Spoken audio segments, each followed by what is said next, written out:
What is going on, guys? Welcome to Comes Videos. My name is Kyle Patel. I'll be reviewing Guardians of the Galaxy Volume 2. So this is the sequel to, obviously, Guardians of the Galaxy, which is a movie I truly love. I love that movie. And the trailers have not really been getting me excited because we didn't get a lot of story details. But I saw the movie, now I'm going to tell you guys my thoughts on the movie. So this is going to be a non-spoiler review. I've never really explained this in my other videos before, but I feel like I need to stress this one enough because it's a superhero movie and people get really sensitive when it comes to, you know, these kind of reviews, especially with superhero movies. So it's a non-spoiler review, so you guys can continue watching throughout the entire video. So let's start off with the good. The good, I really love the cast. It's the same from the first one, and you really get that chemistry and that really family feel group. You just love these guys. The chemistry works between them, and that's what really carries this movie from beginning to end.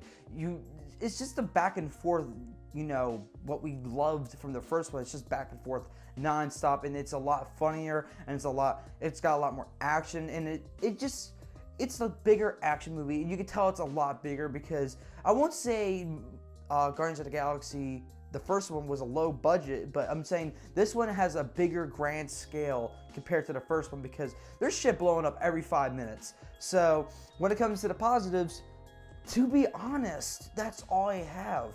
Now, a lot of people are like, oh shit, unclick, because I'm about to kind of crap on this movie, which, if you want to do that, fine, go ahead, but I know I'm in the minority here. I did not like this movie. I had a fun time with those positives. Other than that, I did not enjoy this movie that much outside of the action. There's a lot of meaningless action in this movie. I won't say it's a sequel-itis situation.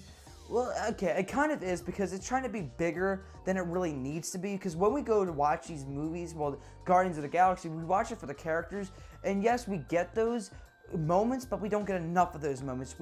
This movie focuses way too much on the action and the high scale things. And it's not necessary. Some people will argue with me, but I'm not going to spoil anything. They say that you figure out what the plot is in the very beginning. That might be true, but you really don't get the firm plot until like this end of the second act, which is horrible. Horrible. You should know what you're getting into from at least the first act. The end of the first act, beginning of the first act, whatever. It's no spoiler that Peter Quill's dad is in this movie. That's not a spoiler. I mean, it's been all over. Everyone knows it. And he says, "I'm your father," some shit like that. We know that's his father. And people say as soon as he walks on screen, that's the big idea. Like, oh, now you know what the plot is. No, you don't. You just introduce the character into the movie. That doesn't give you a plot. Like, when you have a Star Wars movie and it's just a bunch of people talking nonsense and Darth Vader comes in, you're like, we know what the plot is. No, you don't. You just know what the possible conflict is going to be. And not everyone's read the comics before, so you don't know who this father is or who this guy is, so you don't know if this is a conflict situation, you don't know if this is going to be a team-up situation, you don't know if it's going to lead anywhere. So that's one big problem I have with this movie, is that it had no story going into this movie for so long. And then, think of it like this. A movie's got one giant, like, overarching storyline, and then it's filled with subplots to fill in those, like, longer moments. This movie's run on subplots, and it's kind of boring, and it's just a bunch of visual noise coming at your face.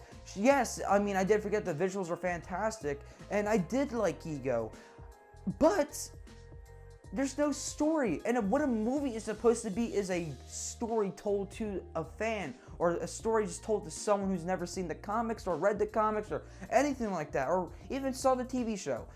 This is gonna, I won't say it's gonna alienate a lot of people, because I know I'm in the minority, because for the first time ever, I'm on the other side of the Marvel train where I'm like, okay, this movie was not good, but people are gonna end up loving it. Hey, good for you, but I didn't like it because of the story aspect, and that's one huge reason. When I make this reference, relax. So this is like a better Transformers movie because it's got product placement, it's got slow-mo action, it's got the like heavy CGI. I mean, sure, you need, well, other than the slow-mo action, I mean, you need the CGI for this movie, but the product placement, the slow-mo action, if it's fine for this movie, I'm starting to question why people shit on Transformers so much. Not saying that this is definitely a way better movie than Transformers, because the action's actually fun because you know these characters and you care about them from the first movie. But if the first movie was taken out completely, people would not be really happy with this movie. And I swear to God, if someone says to me, you gotta look at it like it's a trilogy. No, you can look at something like a trilogy, but never defend a single-handed movie because it's a part of a bigger trilogy. You gotta defend a movie on its own, because on its own, it's not that good. I mean, that's why I was thinking, like, maybe this is just set up for the Guardians of the Galaxy 3 and all this other stuff, but really, there's no story, and I can't stress that enough. There's not enough story in this movie. There's not enough meat on its bones, and it suffers from sequelitis. So I'm going to give this movie, I thought I was going to go to positives, but I'm going to go 2.5 out of 5 stars. It's fun, but that's not enough. You need a story, at least, of some sorts. You've got to give it some kind of story. Had fun. I'll watch it when it's on demand or something like that, but I'm not going to probably buy the DVD because there's just not enough there. I probably lost like 20 subscribers just by saying these things, but I don't care. I'm gonna stay true to what I feel. I want to hear your thoughts down below, guys. I have a Twitter, Instagram, _videos. Go follow me there for the latest news and updates on my channel. Thank you guys for watching. Please like, subscribe, and look up later, and goodbye.